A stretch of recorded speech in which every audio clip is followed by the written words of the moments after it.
নমস্কার বন্ধুরা, তোমরা সবাই কেমন আছো? আশা করি ভালো আছো। আমরা তো খুব ভালো আছি। শাশুড়ি মামা ব্লগে তোমাদের সবাইকে স্বাগত। তো আজকে নতুন একটা ছোট্ট মিনি ব্লগ নিয়ে চলে এসেছি। তো আজকে আমি বানাবো পটল চিংড়ি। তো চলো তোমাদের সাথে সেটা শেয়ার করি। তো পটলগুলো আমি সুন্দরভাবে ভেজে নিয়েছি আগে, তারপরে আলুটাও ভেজে নিয়েছি।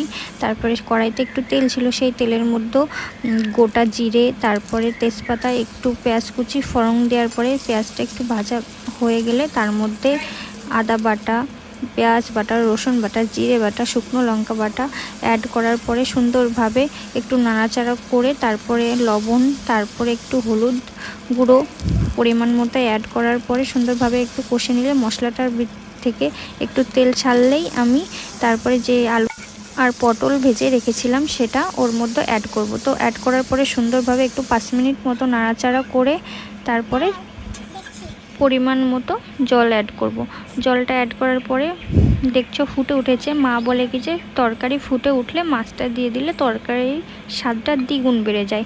তো ফুটে উঠেছে, ফুটে উঠলে আমি এবার মাছগুলো অ্যাড করব। মাছগুলো অ্যাড করার পরে তারপরে একটু নেড়ে চেড়ে একটু ঢাকা দিয়ে রাখবো।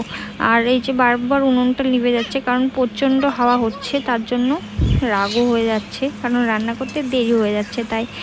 তো এই যে রান্নাটা প্রায় আমার কমপ্লিট হয়ে এসছে। তারপরে গরম মশলাটা বেটে নিয়েছি, গরম মশলাটা অ্যাড করে দিয়েছি। এবার আমি 1 মিনিট মতো জাল দেওয়ার পরে আমি তরকারিটা নামিয়ে নিয়েছি। তো এই যে রেডি আমার পটল চিংড়ি। তো চলো আজকে কী কী রান্না করলাম চলো সেটা তোমাদের সাথে শেয়ার করি। এই যে সাদা ভাত, আর এই যে মাছ আর পটল ভেজেছি আমার মেয়ের জন্য, আর মাছটাও মেয়ের জন্য। আর এই যে রুই মাছ দিয়ে পুঁই শাকের তরকারি করেছি। আর এখানে বিট বাটা আছে, আর পটলের খোসা বাটা আছে, আর চিংড়ি মাছগুলো আমার মেয়ের জন্য। আর এই যে অলমোস্ট পটল চিংড়ি।